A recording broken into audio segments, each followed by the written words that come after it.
네, 여러분 안녕하세요. 부영부재TV의 형 김창경, 동생의 전승배입니다. 오늘의 영상은 빌딩 투자의 폭락 사례들을 한번 좀 가져와 봤습니다. 지금 좀 시장이 뒤숭숭하긴 해요. 어떤 물건들은 막 엄청 올라서 팔리기도 하고 또 어떤 물건들은 굉장히 떨어져서 팔리기도 하는데 그 중에서 좀 많이 떨어진 물건들만 재조명을 해서 가지고 와봤습니다. 오늘 저희가 가져온 사례들은 다른 유튜브 영상들에서 볼 수 없는 사례들이 꽤 많기 때문에 끝까지 한번 집중해서 봐주시면 좋을 것 같습니다.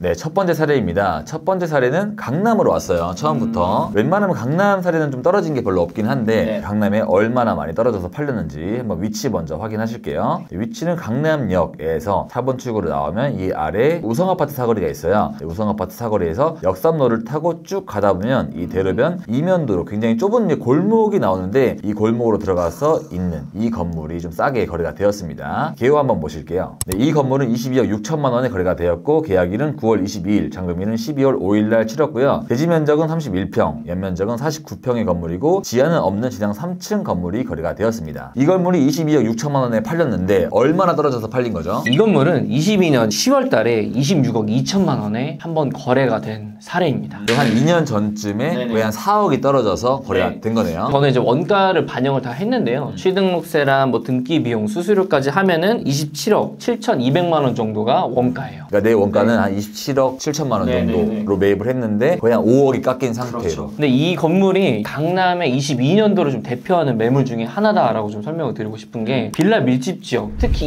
이 좁은 골목에 저 잘못된 투자를 했다고 생각이 들거든요. 신축을 못하고 다시 매물로 낮게 나와서 팔린 사례라고 좀 생각이 들거든요. 사실 이게 2년 전에 원래 주택 건물이었는데 월세로만 800만 원 정도 받고 있었던 원룸 건물이었어요. 그렇죠. 그거를 다 명도를 하고 근생으로 바꾼 다음에 한 26억 2천에 매입을 했다가 그 뒤로 딱히 뭐 사용했던 게 없었던 것 같아요. 매입했던 사람이 사업자 등록을 여기 하고 사옥으로 쓰지 않을까라고 생각을 했는데 딱히 움직임 없이 그냥 바로 2년 뒤에 5억을 깎아서 거래를 한 건물인 것 같아요. 저는 차라리 그냥 그대로 원룸을 운영하는 게 더 낫지 않았나, 수익적인 부분에서 그게 낫지 않나 싶기는 한데 이번에 새로 매입하신 분도 신축을 하실 건가? 의아함도 있긴 합니다. 이게 내부가 근생으로 바뀌긴 했는데 내부는 예전 그대로 원룸 구조가 되어 있어요. 그렇죠. 사용할 때 어찌됐든 간에 좀 제한이 있을 수밖에 없는 거긴 한데 나름 이 정도 금액대 49평짜리 건물을 22억이 샀으면 내가 쓴다라고 생각하면 나쁘지 않을 것 같기는 해요. 하지만 미션이 좀 많이 있는 거죠. 안에를 어떻게 털고 허물지 또 나중에 어떻게 신축을 할지에 대한 미션이 있긴 한 건데 그래도 강남에 22억짜리 건물은 없었기 때문에 나름대로 나쁜 투자는 아니었다라고 보긴 하지만 나중에 그 받쳐준 수요가 있을까 의문이긴 한 건물입니다. 네, 맞습니다.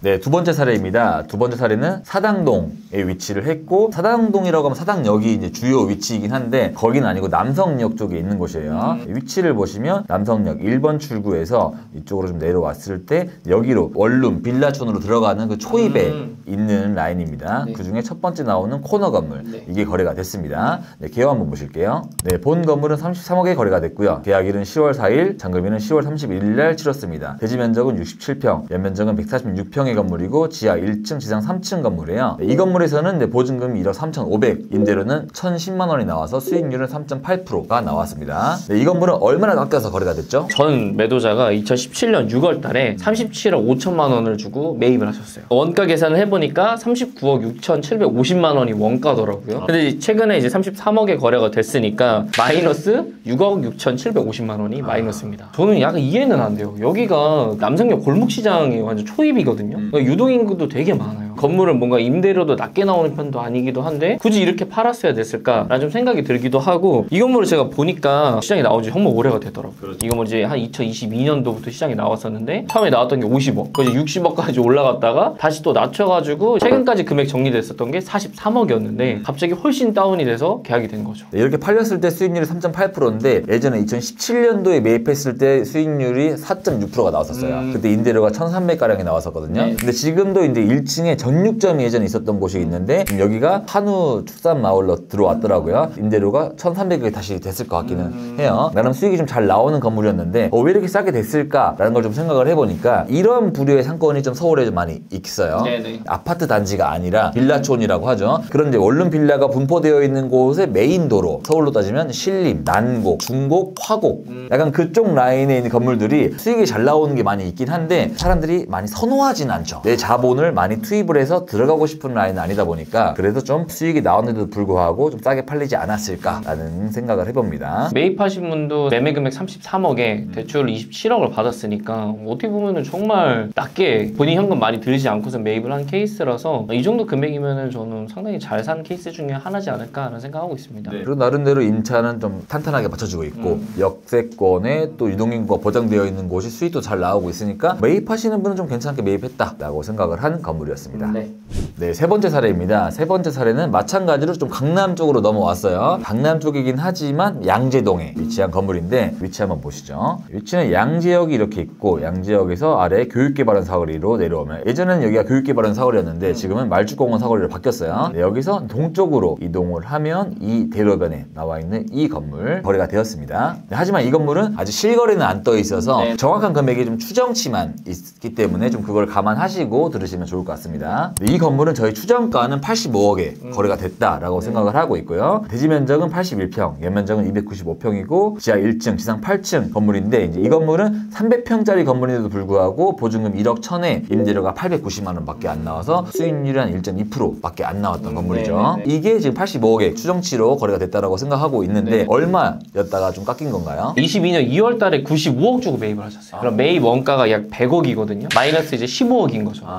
심지어 이게 양재동의 대로변에 있는 건물인데 4억으로 운영을 한다고 하더라도 평이 조금만 더 오래 보유하고 있으면은 시세 차익을 볼 수 있을 거라고 저는 생각을 했었는데 대출을 솔직히 너무 많이 받으셨어요. 이 건물을 95억에 매입하면서 73억 정도를 대출을 받았습니다. 그래서 아무튼 이제 85억 정도의 거래가 됐는데 나름대로 지금 따져봤을 때 85억은 적당하냐라는 걸 한번 보고 싶어요. 지금 수익률은 한 1.2% 나오고 평당가는 81평이다 보니까 1억 좀 넘는 수준이긴 하거든요. 하지만 이 건물이 대로변에 위치해 있고 주차도 좀 편하게 되어 있다 보니까 4억으로 쓰실 분은 좀 괜찮지 않나 라고 생각을 하는데 수익성이라든지 장기 보유를 목적으로 나중에 차익을 보겠다라고 했을 때 우선 이 지역은 시간이 지나도 강남권에서 선호를 하는 위치는 아닐 거예요. 이 지역에 연고가 있지 않은 이상은 차익용으로는 좀 딸리지 않을까라고 생각을 하긴 하지만 그래도 저는 그나마 고무적으로 볼 수 있는 게 예전에 95억에 찍힌 게 있잖아요. 85억에 팔렸다고 하면 나중에 한 95억, 100억 정도는 올라갈 수 있는 여지는 있다. 하지만 그 정도가 맥스라고 저는 보고 있어요. 저는 한 이번 연도 말 정도 되면은 잘 팔린 사례 중에 하나지 않을까라고 추정을 하고 있습니다. 왜냐면 이제 양재동에 70억대부터 100억대 4억을 찾는 고객이 정말 많거든요. 물론 이제 이 건물의 단점은 임차인들이 듬성듬성 빠져 있어요. 1층은 있고 2층은 없고 3층은 차 있고 4층은 없고 이런 식으로 돼 있어서 듬성듬성 빠져 있기는 한데 금액적으로 평당 1억이면은 연면적 300평 되는 건물을 쉽게 찾기가 어렵기 때문에 이번 연도 말에는 좀 좋은 평가가 나오지 않을까라는 생각을 하고 있습니다.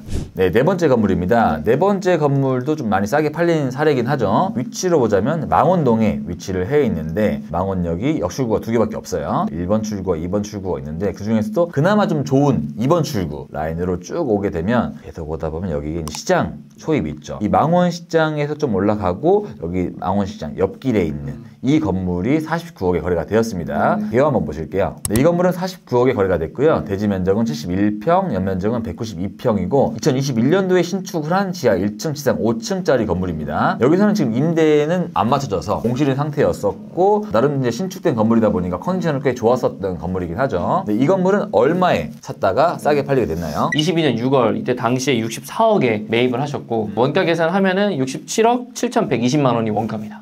19억 정도 거의 마이너스를 본 건물이긴 하죠. 그러니까 이 건물은 대표적으로 두 가지를 설명을 드리고 싶었던 게 22년 6월 고점이었을 때 매입한 것 플러스 무슨 리단길의 폐해인 건물을 매입하지 않았나라고 좀 생각이 듭니다. 사실 저희가 상권 촬영을 좀 많이 나가긴 하잖아요. 좋다라고 하는 호재성 있는 곳을 많이 가긴 하는데 그 중에 가장 뭐가 없었던 곳이 사실 망원동이에요. 포장지에 비해 좀 내실이 없었던 상권이었지 않나라고 보고 있는 곳이거든요. 여기는 예전에 여기가 한 평당 한 4천, 5천 정도 했었던 시절이 있었죠. 7천, 8천까지 막 올라가서 망원동 뜨고 있다라고 했던 순간이 2022년도였습니다. 그때 이제 신축된 건물을 이제 매입을 하셨는데 사실 여기 가서 보시면 망원동 맛집도 있고 커플 유명한 인스타 그런 맛집들 많이 있는데 가서 보면 막상 10평짜리, 15평짜리 크지 않아요. 그렇게 막 큰 규모의 사이즈가 아니라 작은 소규모 식당이 많은 곳이긴 한데 그 안에 갑자기 사옥 건물이 딱 지어져 있습니다. 그래서 저는 이제 이 건물을 보고 아무도 사옥으로 쓰고 싶지 않은 곳에 사옥 건물을 지었지 않나 라고 생각을 해서 매입한 셀링 포인트와 지역에서 필요로 하는 수요를 다르게 보지 않았나 라고 저는 생각을 하는 거죠. 이 건물도 이제 매입을 하셨을 때 당시에는 임차인이 있었어요. 보증금도 1억 7천에 임대료도 월에 1,700만 원 정도가 나와서 유리 계열 회사가 통임대를 하고 있었거든요. 근데 그 임차인 회사도 어려워져가지고 결국 이제 그 보증금 1억 7천 위약금을 내고 24년 1월 달에 나갔어요. 그 이후로부터 계속 임차가 세팅이 안 됐었던 케이스였거든요. 이 매도자분도 매입을 하셨을 당시에 대출 한 30억 정도 받았었으니까 한 1년 동안은 이제 그냥 깡이자를 냈었던 거죠. 충격적인 좀 마이너스 손해를 보고서는 매각을 한 케이스였지 않을까 싶습니다.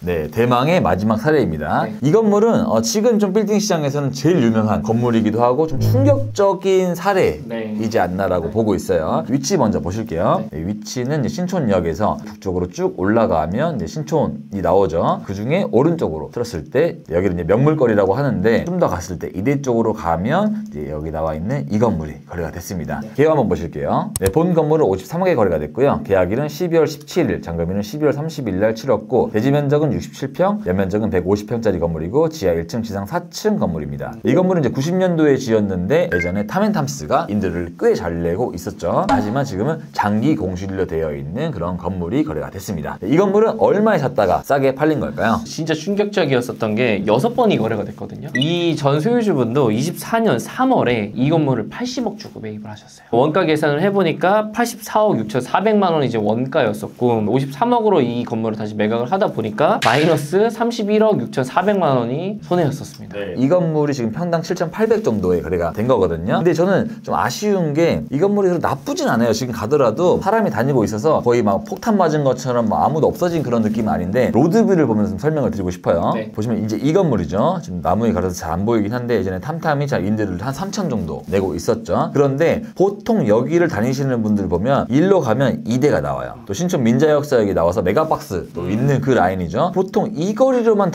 돌아다녀요. 이렇게만 여기서부터 쭉 이렇게 와가지고 이렇게 가서 나름 이 라인으로는 좀 임대 문의가 있긴 하지만 특히 유독 이 거리로는 사람이 정말 안 다닙니다. 저는 약간 소신 발언을 하자면 신촌은 절대 투자하면 안 된다고 생각합니다. 지금 실제로 매물로 나와 있는 매물들 중에서 본인이 매입한 것보다 10억 낮게 파는 건물도 있어요. 심지어 이 전 매도자분도 88억에 샀던 분이 80억에 판 걸 산 거예요. 그 매도자분도 잘 샀다고 생각하셨겠죠? 본인이 30억까지 마이너스가 될 거라는 거는 생각도 못 하셨겠죠? 좀 아이러니한 곳인 것 같아요. 아직도 충분히 장사가 잘 되고 있는 곳이기도 하고 사람이 충분히 왔다 갔다 하는 라인인데 이렇게까지 몰락했다 싶을 정도의 사례가 나오는 게 안타깝긴 하지만 결국 투자를 하기에는 사람들이 여기는 이제 안 좋게 보고 있는 인식이 생겨버린 사례였지 않나 라고 보고 있어서 좀 빌딩계에 큰 이슈가 됐었던 사례를 가지고 와봤습니다. 최근에 매각된 사례들 중에서 크게 마이너스가 된 사례들만 좀 꼽아서 탑5를 촬영을 했거든요. 그런데 이제 이거를 보시면서 아 역시 빌딩 시장 상업용 부동산은 망했다. 지금 사면 다 반토막이다 라고 이야기를 하시는데 그 정도 분위기까지는 아직 아니기는 합니다. 그래도 좀 좋은 상권 성수동이라든지 또는 로데오 이쪽으로도 충분히 이제 잘 거래가 되고 있긴 해서 하지만 좀 이런 거를 옥석을 구분을 한다라고 하면 투자를 좀 잘하실 수 있다라는 점을 보여드리기 위해서 이런 사례를 좀 가지고 와서 설명드렸다라고 보시면 될 것 같아요. 여기서도 좀 교훈이 뭐냐면은 이거 테마 상권을 피해야 되고 그리고 대출 너무 많이 받지 말아라. 그러니까 본인이 이제 감당할 수 있는 대출을 가지고서는 매입을 하셔야 되지 않나 그런 교훈을 얻을 수 있지 않나라는 좀 생각이 들긴 합니다. 이번 영상을 보고서는 아 빌딩은 망했어 라고 생각하실 수 있으니까 다음 영상에서는 좀 시세 차익을 많이 본 건물을 가지고 촬영을 한번 해보도록 하겠습니다. 미리 스포를 드리자면 굉장히 많이 본 사례들이 많이 있어서 그때 좋은 사례로 가지고 오도록 하겠습니다. 다음에 더 좋은 영상으로 찾아뵙도록 하겠습니다. 그럼 안녕.